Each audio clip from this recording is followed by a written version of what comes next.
Well, hello, good morning and welcome to our 5th Bath Life Business Surgery.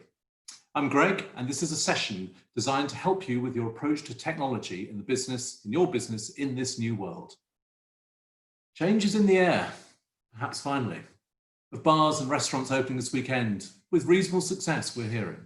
And please look out for Bath Life's Our Doors Are Open campaign. Pretty much every day, all of us as business owners have something new to ponder or even contend with in this new world. Our old apparent certainties are long, long gone. Now it's down to real-time interpretations, regulations of government strictures, prevailing conditions of what others are doing and what our customers and clients want. Probably the only thing that is sure, other than that no one really knows anything at the moment, is what we all think and do now will not be what we're thinking at the beginning of September, let alone later. Things change. For example, you may just have seen our announcement last week about Bath Life returning. Our first issue will be published on August the 28th, just ahead of the bank holiday. Like all business owners, we've been thinking carefully about our offer, our teams and our markets. Here's our thinking. This is our business, and of course we want to be back in Bath, in Bristol, Cardiff and Exeter. But we also want to play our part to the full in helping promote and galvanise business in these cities. Our magazines and events celebrate the best in these cities. Our editors work on the simple brief, go find the good stuff. Now more than ever, it is time to go find that good stuff in our cities, things which are worth celebrating. To promote the independence which make these cities so distinctive. To recognise the major players who bring employment and much more. And to encourage the living culture of the cities that have been silent in this great pause. None of us, in whichever sector, have a firm grasp of what will happen, how business will be. But all of us can play our part in helping breathe more commercial life and vitality here. And if we trade with, partner with, promote with each other, then maybe, just maybe, this Q4 won't be the trouble fest that some fear. Thank you for all of your support so far, and we hope in the future. Thanks.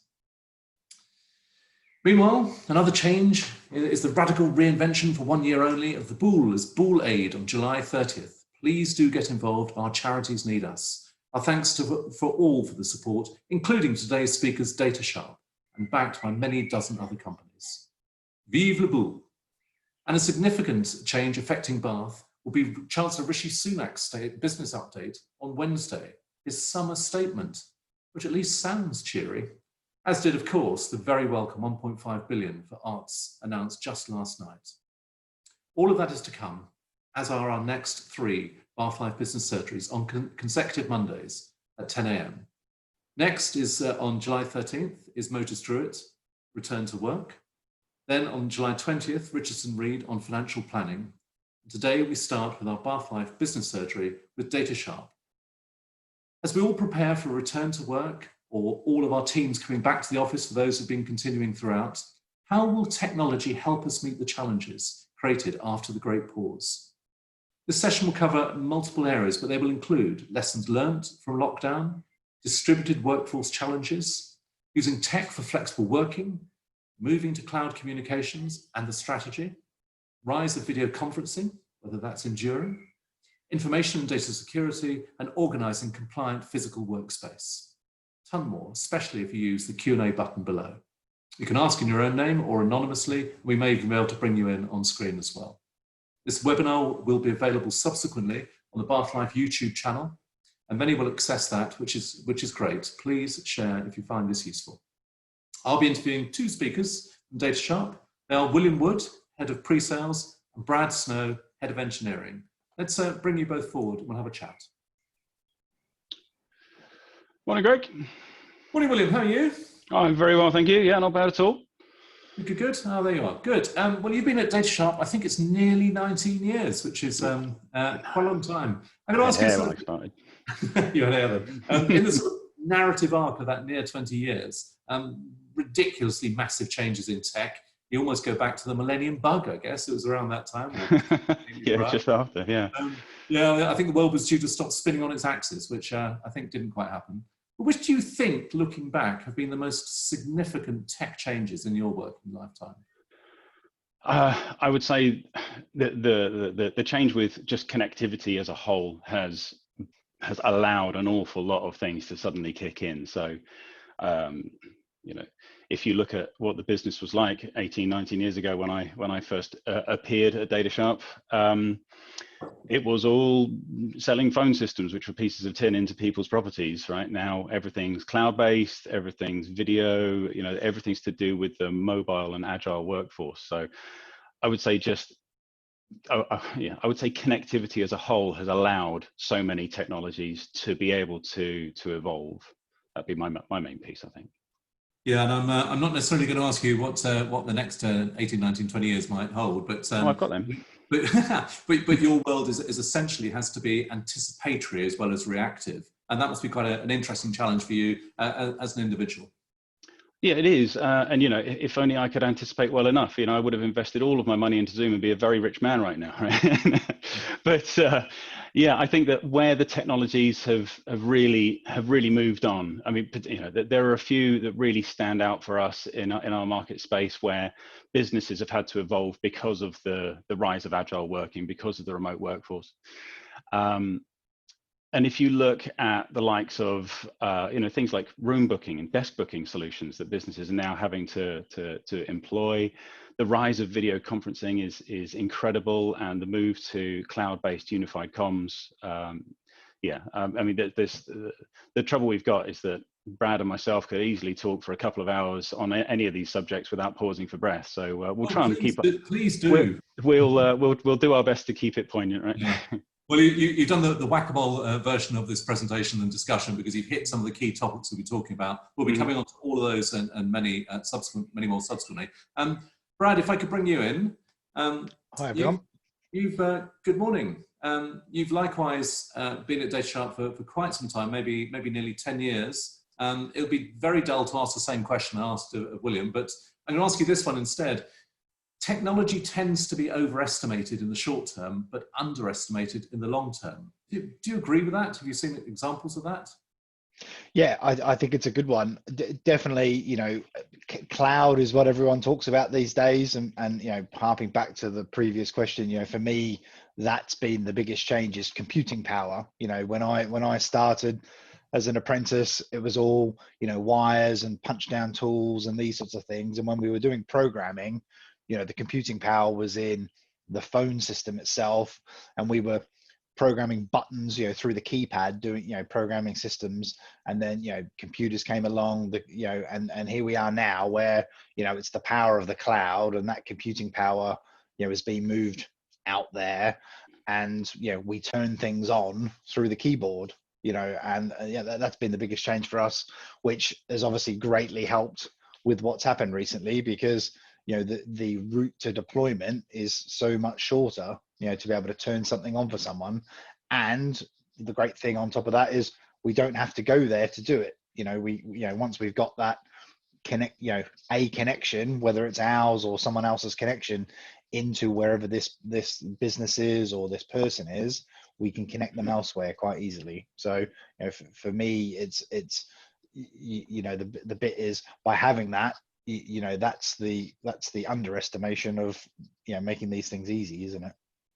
And in a sense, I mean, the pandemic has accelerated multiple different aspects of human, of business, of cultural life, and so on. In a sense, that I guess this whole point about technology being underestimated in the long term, that has been shortened because we've just had to get on with so many things, such as video conferencing and some of the issues we're going to pick up about the strategy of working from home, distributed networks, and so on. For me, yeah, that's been a big thing of getting things done for the last few months. And I think business leaders have turned around and said, actually, we've been really surprised at how adaptive the workforce has been. And so we want to keep that momentum of change and make, you know, and move these things on that maybe we haven't done. We fortunately for us, lots of our businesses were, you know, quite well placed because of the technology that we do with them to be able to adapt to that quite quickly. But the others that haven't, or were caught a little bit on the back foot, you know, have realized that making these changes isn't as big an interruption as they expected it to be. So they want to keep that momentum and push that piece forward. Right, we're talking of your businesses. Question for you both, really. And before coming on to more technological aspects, let's talk about your clients. Insofar as you can have a sort of singular view of your clients, which are in multiple areas and so on, how would you characterize their view to business life currently? On balance, more hope than fear, more concern, or what? What is it like out there for your clients? I'm going to go with industry-dependent answers, because people in hospitality have obviously had an incredibly rough ride. People in professional services may have had a very good time, right? We are seeing a few clients out there who are absolutely smashing it, and they're the exceptions to the rule. But I would say generally, there's a positive out view from everybody. They're thinking, actually, how can we turn this to our advantage? I mean, if you look at a few things out there, and everyone's probably read about companies like Twitter saying, actually, people work from home, go for it. We'll give you this flexible working method and we'll save an absolute fortune on business premises. I think in the news this morning, Fujitsu, who got 80,000 staff on the BBC, were saying they're gonna enable that and use those funds and use this new way of working, which has been forced on us because of COVID, but actually, has a positive outcome from some perspectives, to turn that positive. Don't get me wrong, it's not all happiness, right? We've seen a few clients, unfortunately, struggle very, very hard, just because if you're, let's face it, Bath is quite a hospitality city, right? We rely heavily on that.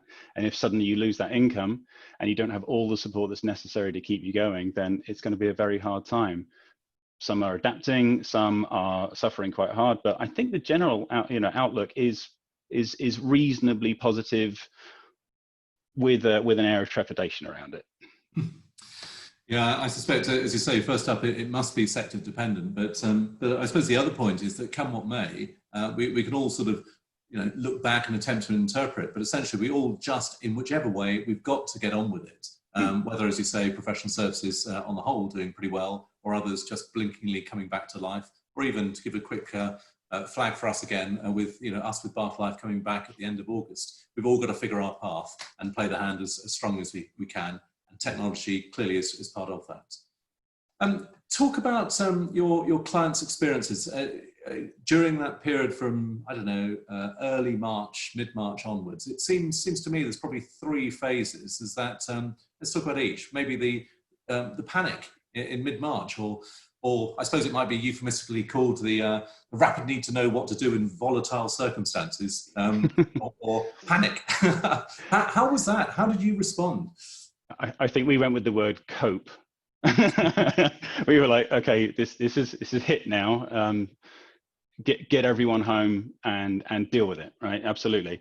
I mean, we look at it as three main phases. So phase one was cope, panic, deal with it, and that for us, was very interesting, because we had a lot of extremely fast reaction requirements to suddenly spin up a load of services, a load of solutions for customers who were maybe teetering on doing it and then forced to do it, or people that suddenly adopted things like Microsoft Teams to allow people to work remotely. So phase one for us was coping. Phase two, as a business, were you almost overrun at that point? People saying, I don't know what to do, give me help.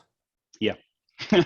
Yeah, it was long days. It was making sure we did everything we reasonably could, and the main thing for us is as an industry that's judged based on the service that you provide, not necessarily what piece of tin or service you sell, right? It's all about making sure we do the right thing for our customers. So can we provide the right solution in the right time frame, or can we come up with an inventive stopgap whilst the total solution gets deployed?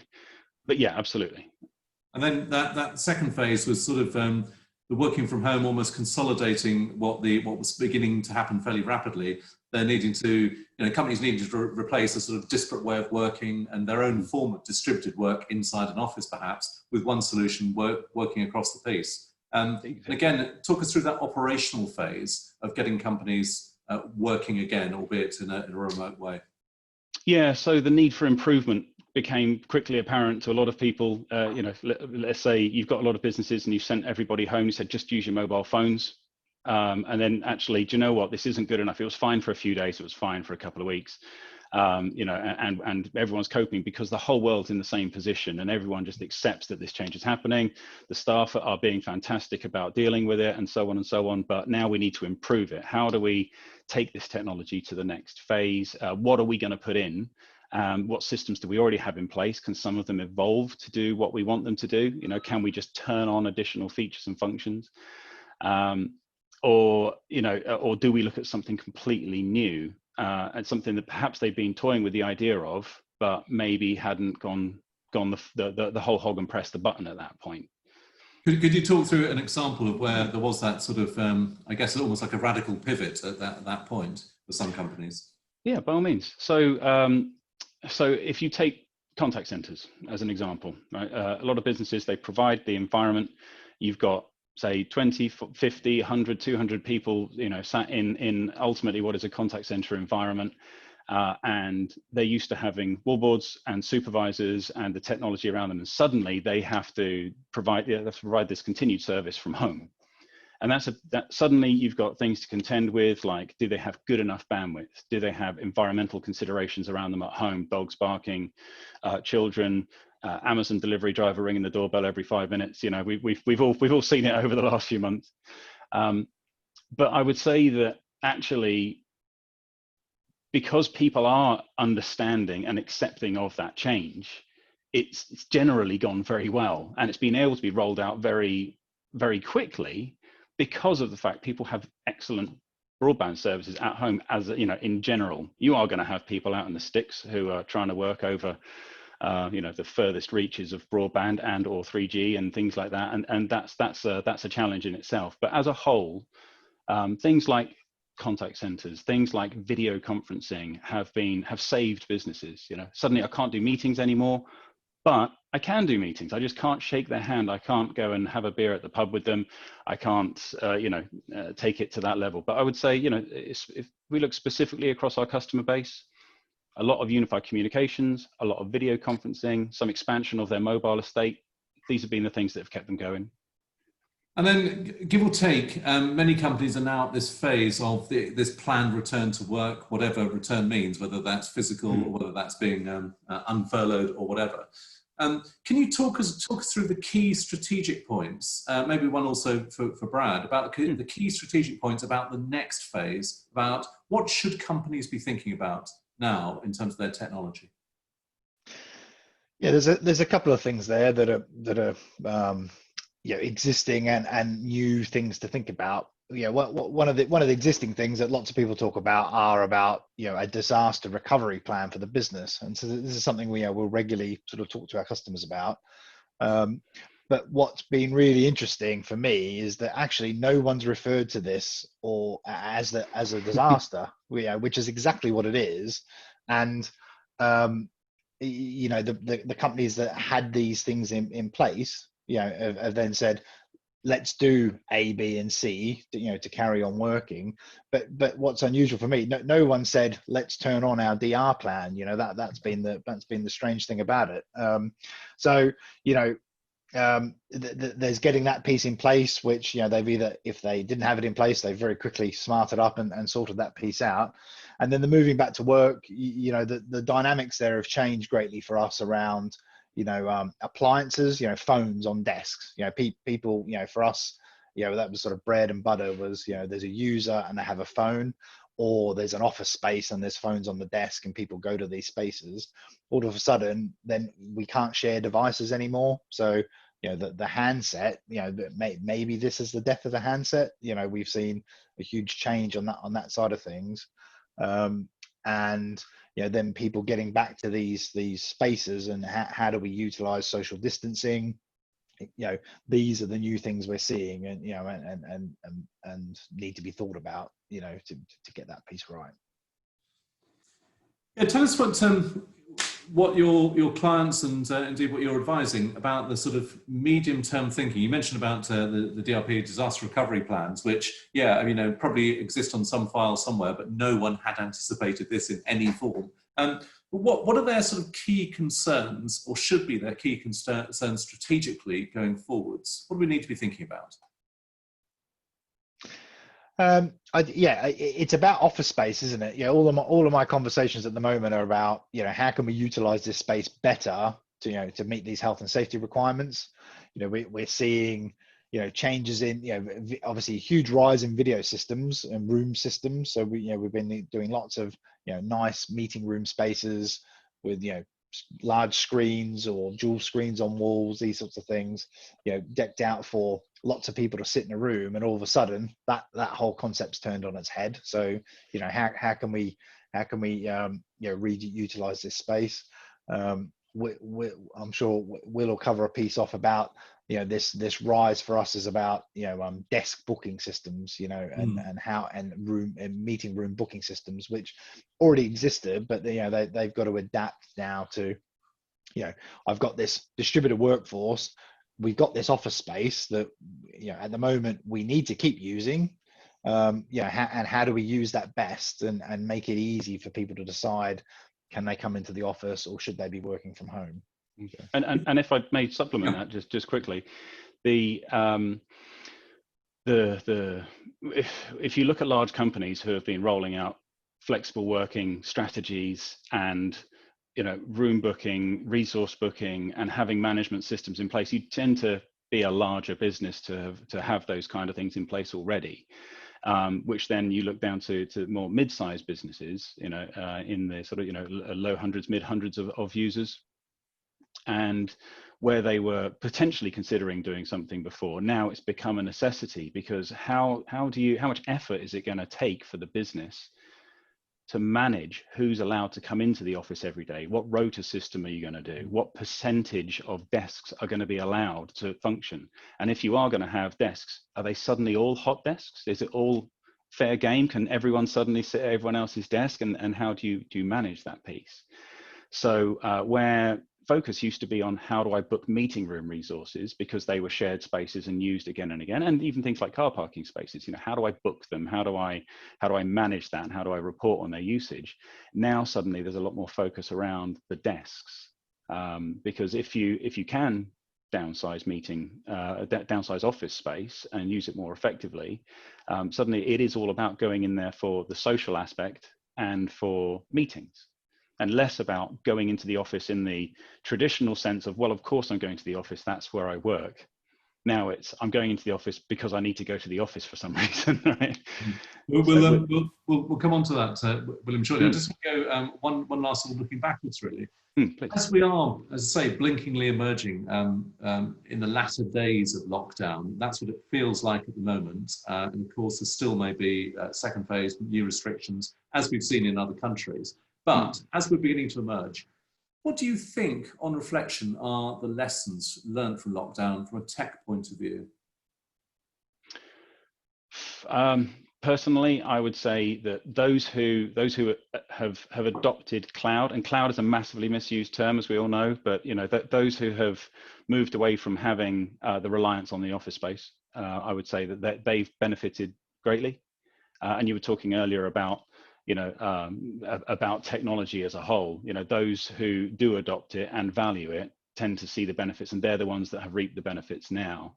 I know our head of marketing was throwing around this analogy the other day about, if you take COVID, as an analogy, if everyone suddenly had it, those who had the right technology essentially were like those who had more antibodies and were able to cope with it and come out the other side of it better and faster, and adapt. But so the trouble is, not everyone can just throw all the money that they'd like to in this, and they have to, as a business, strategize about, where am I going to spend my money? Am I hiring? Am I spending it on premises? Am I spending it in technology? How am I investing? And so on. Okay, let's move on to this point about the distributed workforce challenges, which you've touched on. We've got, going forwards, most companies will have a blend of some blend of everything. People sort of out in the field, whatever that might mean. Wholly working from home, partly working from home, and wholly working in the office. What challenges does that create from a technological point of view for you with your clients? Do you want to, Brad? Yeah, so there's a few things to consider there. So Will touched on it earlier, was what's their internet connectivity like, and businesses generally don't provide an internet connection for the users to work from home. So we're on the domestic market there with those internet services, and users just tend to want it to work. So they'll connect to Wi-Fi, and they just hope that these cloud-based services will work perfectly. And on the whole, they do, but occasionally they don't, and it's trying to get an appreciation of sometimes that there's that little bit of extra attention. So if you can plug a device in with a cable, that's always going to be your better route to things. But where the router happens to be in their house isn't always an appropriate position to do that. And there's gadgets, power line adapters that can extend cabling and these sorts of things. So there's lots of little conversations about that. And the thing that happened with lockdown was all of a sudden these gadgets were out of stock. There was no, so people, even when they tried to adapt to that they couldn't. And that's, we're in a better place than with that now, where people are able to do that. But so certainly the connectivity at home, and then the security piece of how do I connect back to wherever my stuff is. So we do the network edge security piece with VPNs and access control, to be able to allow devices to connect to what they should be doing, and we're able to put policies in place to say you can only connect during certain times, or these are the devices that you can connect to. So there's been a focus on that side of things. And and how much of cloud have they adopted, or it was now a good time to put that somewhere else? Because we've said it a few times already, but those people that had already made those steps to cloud, and there's lots of flavors and varieties of that, that piece has been much easier for them to connect to things without those technical concerns. So should companies almost be having an audit or a review of the domestic tech setup of all of their people? Is a checklist approach, would that be sensible? I would say personally, I would say that generally the IT team of facilities need to have already done this, right? I think they already appreciate, have they suddenly had to order a bunch of laptops, a bunch of headsets, a bunch of webcams, and there are fairly simple tests that you can do from that device. So suddenly, if you don't have a phone on your desk and you're relying on a headset now, is it corded? Is it cordless? If it's cordless, is it able to be easily charged? Because you don't want to get 3/4 of the way through the day and then suddenly it goes kaputski and you've got no failover, because suddenly you've lost all communications, and you're back to maybe using your mobile phone. Not quite so ideal. But yeah, I mean, the tests that you can do, I mean, even from within the video conference systems themselves, there's normally a test capabilities button, and it will check the important things like how long is it taking me this connection to get from my PC to the service and back again? Is the audio quality good enough? A very interesting one that we found is people's sudden awareness of what other people can see. So at the moment, you can't see a huge amount. You can see my blind and the logo, and really not a huge amount else. Yeah, there we go. We've got some birds and. So I read a funny one in the news recently about a chap over in Spain who offered to resign because he decided to take a shower and forgot to turn his webcam off, but still wanted to continue listening. So he left what he thought was just the audio on, but suddenly we're getting things like that happening. But suddenly you're seeing people's homes. Yeah. I read that. Sorry, I gather it was from the waist up, just in case anyone's wondering. but nonetheless, it's somewhat inappropriate. But I mean, I think I touched on earlier the environment that people are in. Where's the light coming from? If you've got a window behind your head and that's the light source, suddenly you're silhouetted and people can't see you, so you've lost that. The cardinal sin for us is the audio aspect of it. People opening the laptop and using the mic and the speakers that are built into the laptop, and so everyone else that's on that call can hear themselves, and that awful echo or feedback and things like that. So just having a headset. And I think that, coming back to your actual question, do companies need to audit what people are using? Yes, absolutely, because the people there, the staff are still operating, albeit with a certain amount of flex, because people are being very open and decent about the fact that everyone's suddenly working from home. But when we come on to the fact that people now need to improve and we need to evolve as businesses, that thought needs to come pretty high up the old priorities list. So from a company's point of view, you've both touched on this, but I'd like to explore it a bit further. One key element is the cloud, and multiple different iterations or designations of the cloud. But talk us through why, in principle, that change makes sense, and what recommendations you might make about companies thinking about being more distributed and having greater access that the cloud enables. Well, I would say that if the technology is all based in the office, then that office can become the single point of failure. So suddenly you've developed a system that expects everyone to be in that building, but isn't expecting to suddenly double its output or double its throughput because everyone's reaching into the building to then get back out of that service. So suddenly it doubles in size. Whereas if you've got lots of offices distributed and they're all relying on an infrastructure that's based out of their head office, and the head office goes down, they all lose it. If you can put that service essentially in the middle, so they all reach equidistant to a common service, then it just makes sense because you're not reliant on that single common point of failure, and it's designed to work specifically around that and to flex and be able to adapt very quickly. Would anything you'd like to add to that, Brad?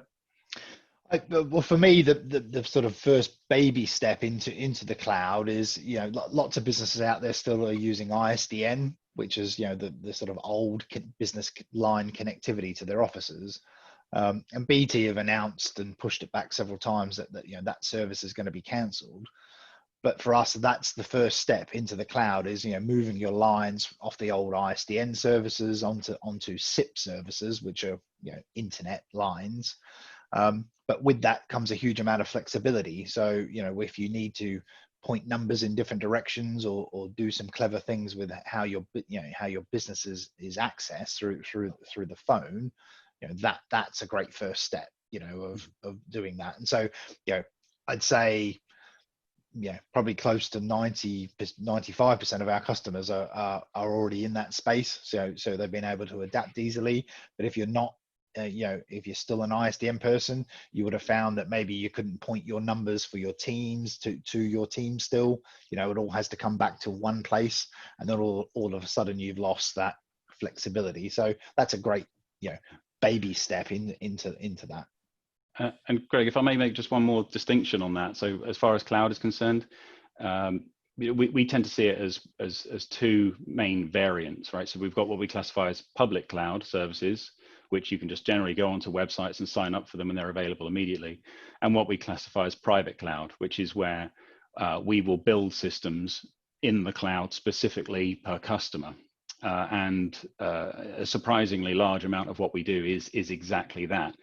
And that hits a lot of key points for people that are concerned about regulatory compliance and maybe just and the security of their business. If as a business they need to hit things like ISO 27001 compliance for data security and and other things.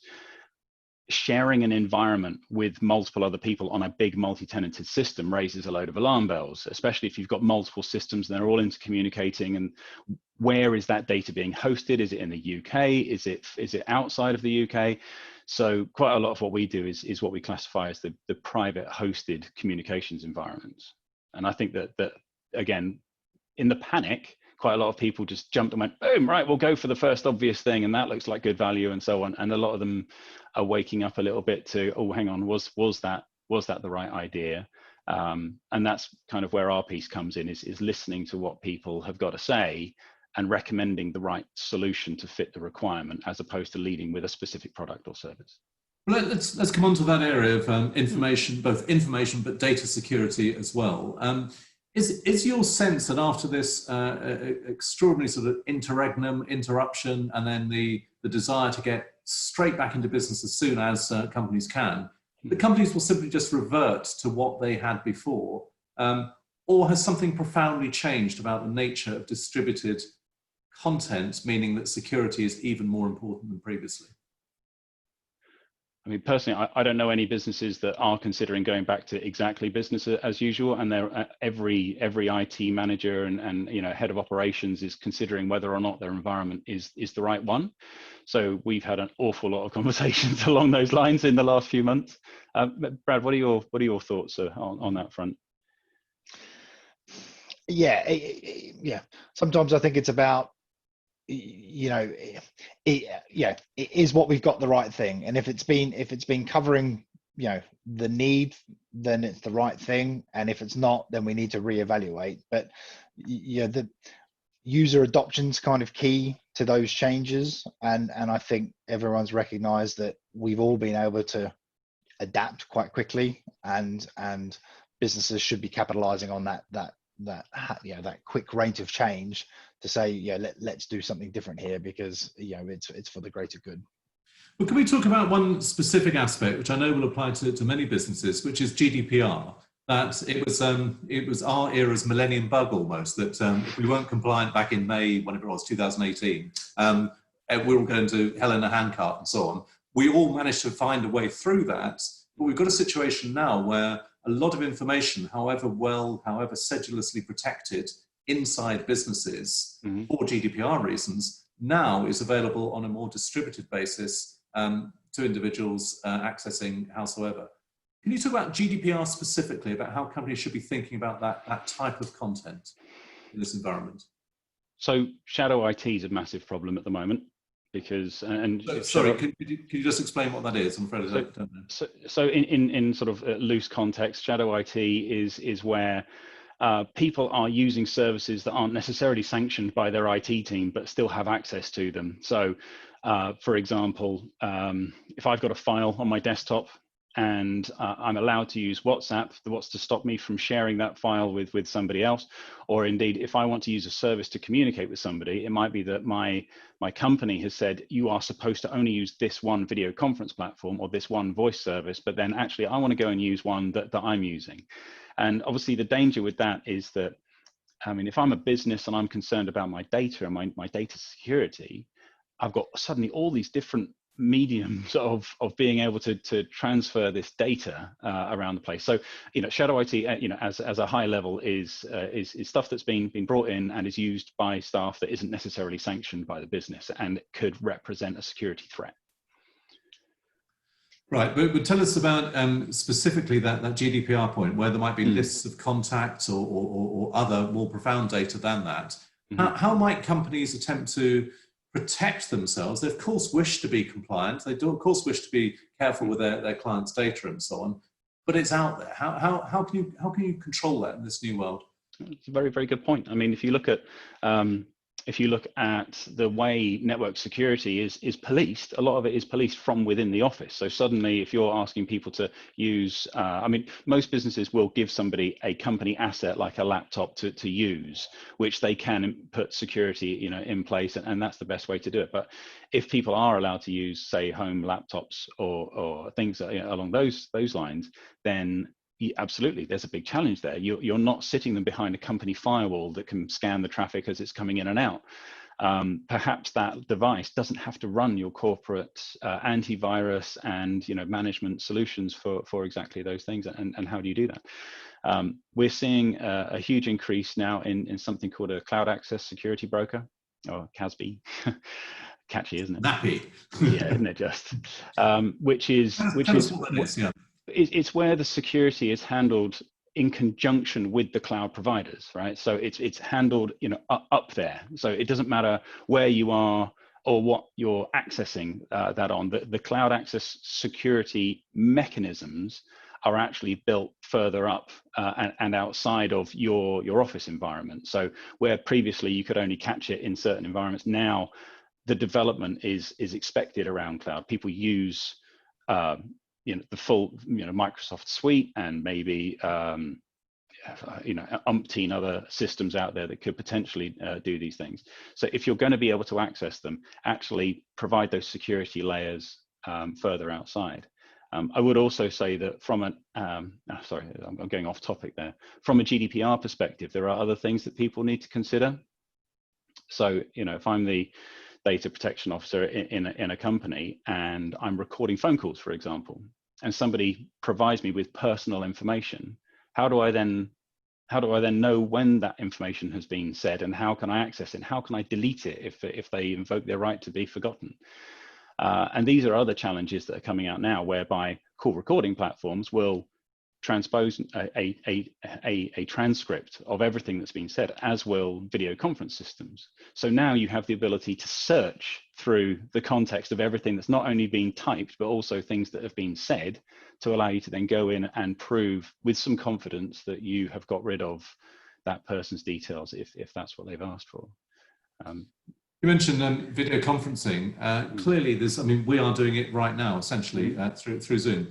There's been an exponential growth, an incredible growth in the last 110 days, whatever, since lockdown. Counting, like chalking them up on the wall in a prison or something. Anyway, presumably some of that will endure because we've all learned different ways. But do you think it's going to be a profound switch of using technology in this form? And then perhaps we'll come on to sort of comparison, contrast, and secure and feature sets and so on. So tell us about the change, the psychological change, as much as anything else.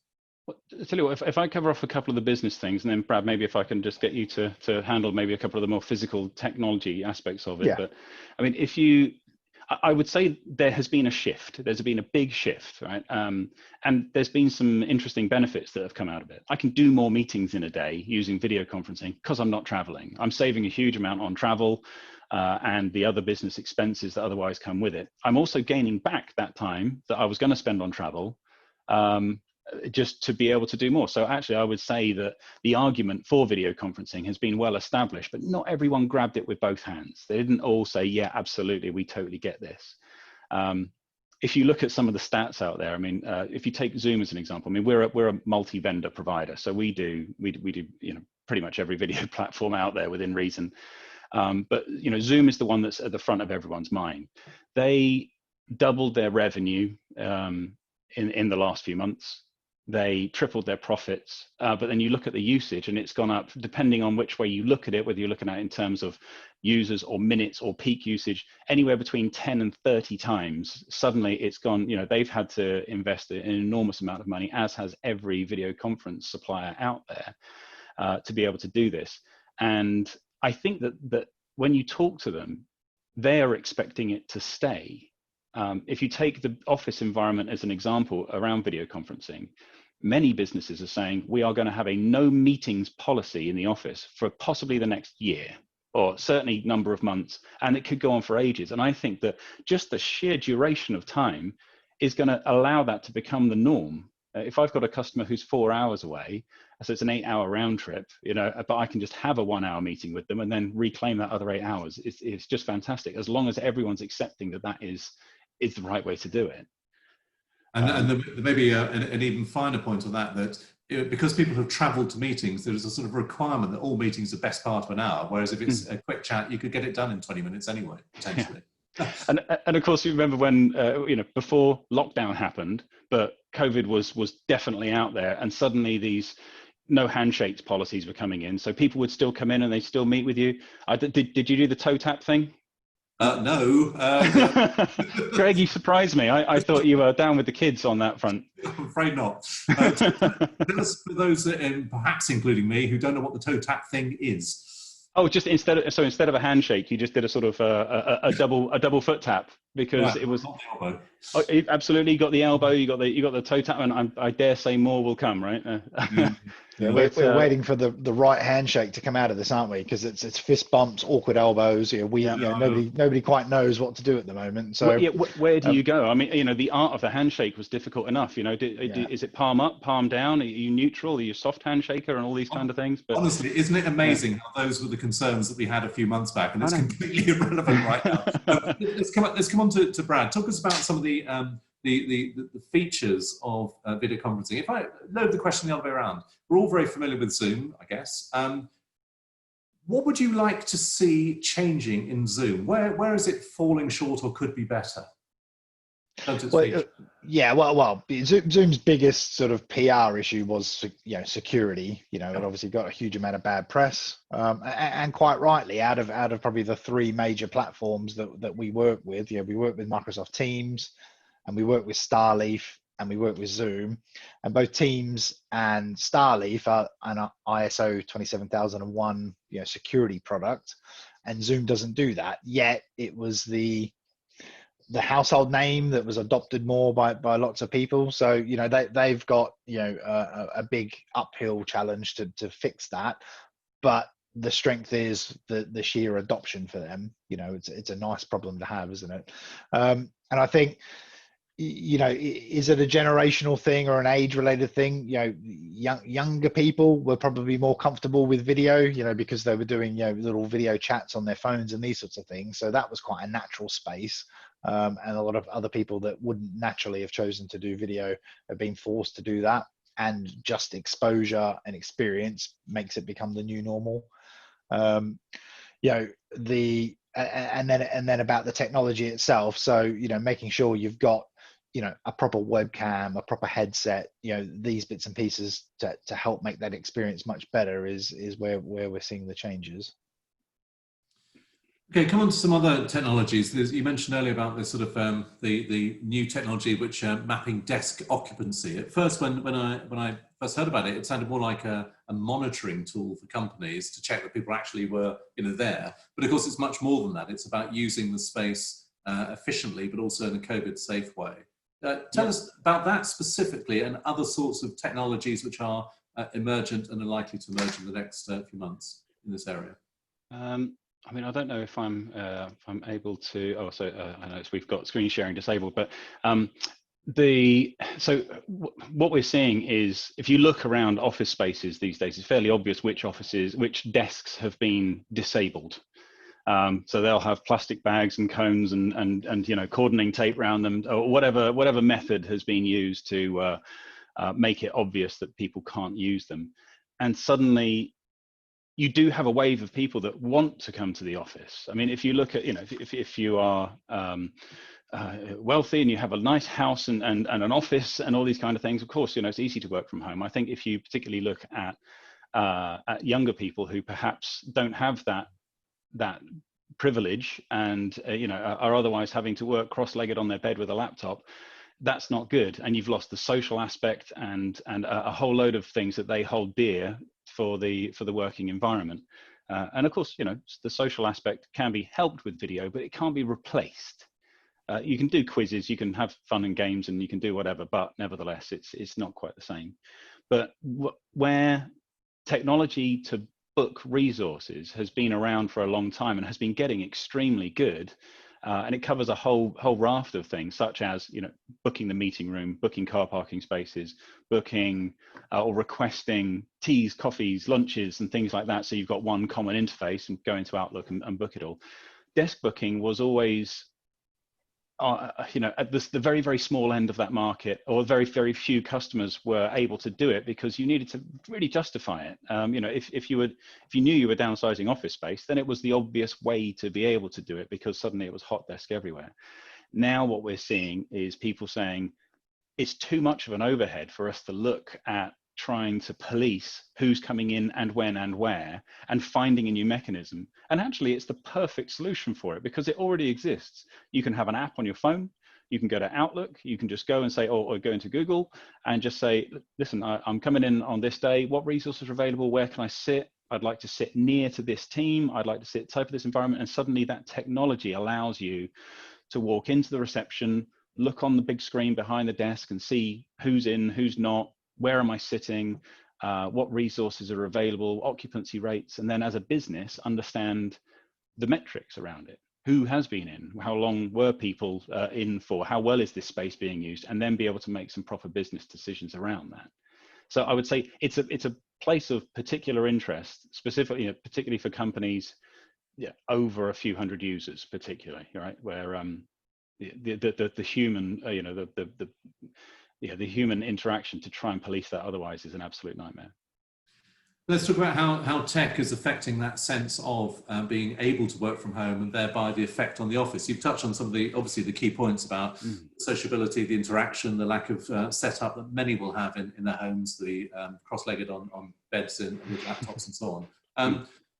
But technology has accelerated that. As business owners, many will be thinking, we don't need these premises, or at least not all of these premises, expensive, underoccupied, etc. Talk about that acceleration point. How do you think businesses will be playing out? If you take whatever percentage of working from home there was in February, as opposed to, I don't know, February of next year or some such, by how much do you think overall it might have increased? I think what you're going to do is you're going to see an increase. So there's been the people who maybe were at the end of their lease and they'd sent everyone home and they went, hang on a minute, working from home works, and have just continued.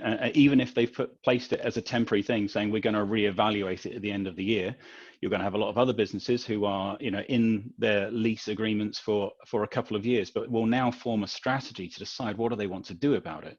So obviously, if you are in the business of selling or renting business space, I think this is going to be a massive concern right now, because there is an awful lot of downsizing coming.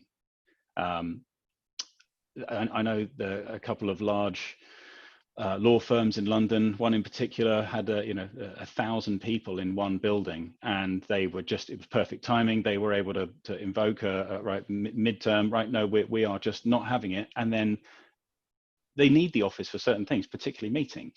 So what they've done is just to say, well, let's just take on some really, really nice meeting space. Let's up the game on our meeting space, get rid of the office space, and the money we're saving on the office space, invest in the staff, give them all the tools they need to do this stuff really, really well, and then see it as a real positive from that side.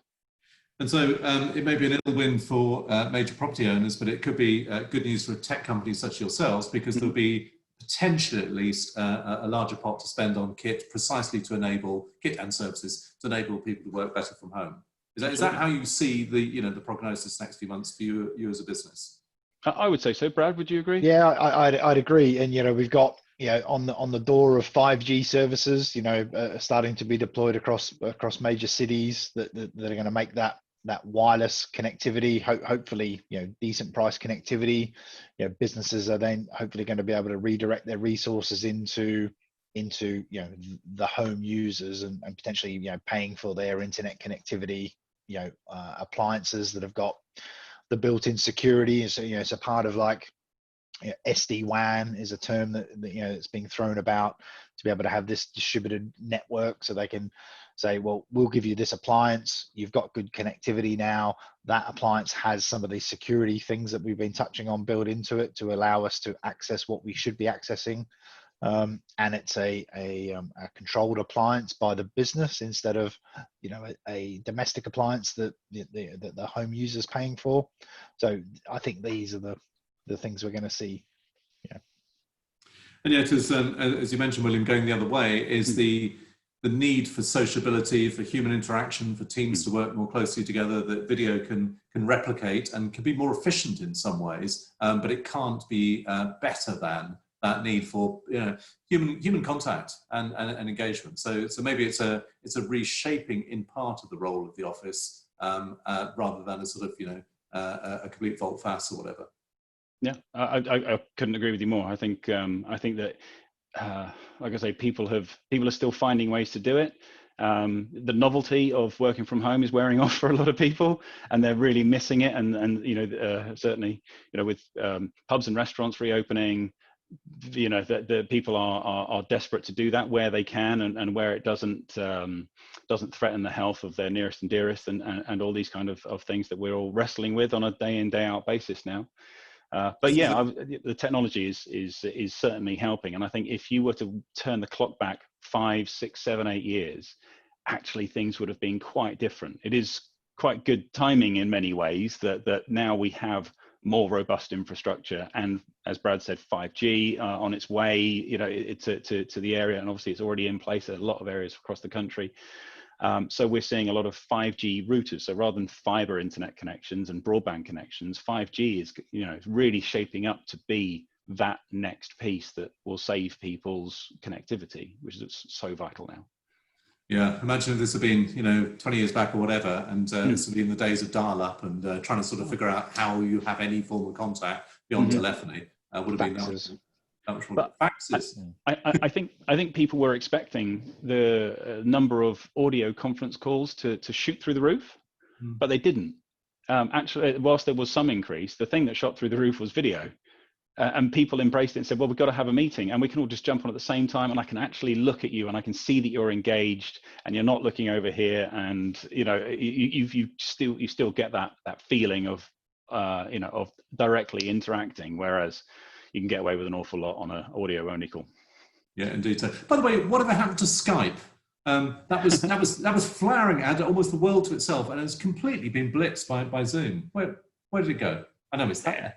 Well, I mean, so Teams, reasonably, or so Skype came in two flavors. So you had consumer Skype, right, which is still there.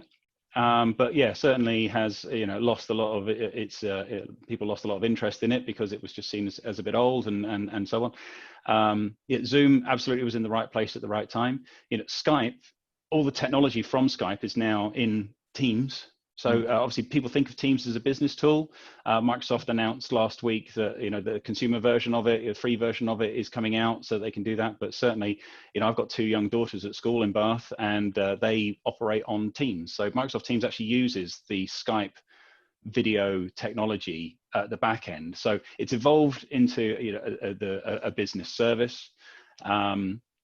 But you're right, it's not the thing you call your grandma on, is it? It's not where you keep in touch with your family and do a pub quiz. It's so Microsoft Teams, again, the growth has been phenomenal. They did 2 years worth of expected growth in 2 months. And the statistics are staggering. And it's the most enormous success story. I know for us, as a business, it feels like at least 50% of our conversations here involve Teams in one way or another. A lot of people said, send everyone home, turn Teams on. We've been talking about doing it. It's easy. It's there. Press go. And then once it was there, they said, okay, turn on video for there as well. Oh, and whilst you're there, can we now turn it into our phone system? Raised a few concerns because people said, well, maybe it's a bit light on features, but then that's where we come in and we can turn on things like compliant call recording and contact centers and things that Microsoft Teams doesn't necessarily do in itself, but that we can then supplement it and then make it that one tool that businesses turn to for exactly that. And it's been, Brad, I'm sure you'd agree with me, it's occupied a huge amount of our conversation time, hasn't it, recently? Yeah. And funny, the attitude towards it, drastically changed. Where, we were doing lots of Teams business, but with a big pinch of salt, saying, as a phone system, which is where most of our conversations come from with customers, it's really average and it's very basic. But if you can accept those shortcomings, it's a good place to go. 3 months later now, everyone's like, actually, it was the best decision we made. Those shortcomings are not a problem. Look what it's been able to make us do. So, so coming back to, the self-service nature of some of these cloud services where someone can just jump on the internet, log in, click, download, and that's kind of the shadow IT thing that we spoke about. But because Microsoft makes it, and also it's pushed it out to everyone as well. Every desktop now has a Teams client sitting there waiting to work. So, but by doing that, all of a sudden, instead of customers coming to us and saying, we'd like to roll out this technology and we need a technology company, they're saying, actually, we've already rolled this out, but we need some help to advance it to be better. Okay, last question, because we're nearly up on our hour. It's a personal one to you each, really. I suspect you've both found yourself more immersed in companies' businesses during this pandemic, knowing more, including about business owners and leaders' own fears. How has that changed your role and indeed benefited your role? I think it's safe to say we've always been privy to a lot of planning and foresight, but yeah, you're quite right. The volume's turned up on that quite a lot in the last little while. How has it changed, us as a business? It probably hasn't, because we've always dealt in that space where we know a lot of things about the direction of travel for businesses. I would say that possibly our relationship has been strengthened in quite a number of areas where people have been completely open and honest, and they feel like when they've told you something, and that's always what we strive to be. We always, our goal as a business is to be the people that are trusted, that they think, oh, I've got this challenge, or this is coming up. I know what I'll do. I'll pick up the phone and I'll speak to Will, I'll speak to Brad, I'll speak to one of the team. And that's ultimately where we want to get to always. And Brad, I'm sure you'd largely concur with that, but has it changed your role and how you think of your role? No, I don't think it has. You know, Will's right, and I think the relationships we have with our customers, you know, we're always talking about the art of the possible with them, and then they've realised that they're in a time when they need to do something different, and they're reminded of conversations we've spoken about. So, no, I mean, it's been a testing time for all of us, but I think, you know, our customers and the technology we've deployed with them has put them in a good place, and just proven, yeah, we're heading in the right direction. Talking of heading in the right direction, we're heading in the direction of concluding very shortly, but our thanks today to Datasharp, to Will and to Brad. Thank you. No, thank you. Thank you for your time today, and look out for this also on YouTube subsequently. Please likewise look out for our next two Bath Life business surgeries. Firstly with Mojus Druitt on return to work next Monday, July 13th. Then Richardson Reed on financial planning, July 20th. Check also the Bath Life Business Club session on July 27th. This is about why civic thoughtfulness truly matters, and also why it's good for business. Additionally, it will feature Datasharp amongst others on that panel. It's time to be just ahead of Bull's Aid, which is that week, that Thursday on July 30th. Please join us for Bull's Aid. The charities of Bath really, really need you.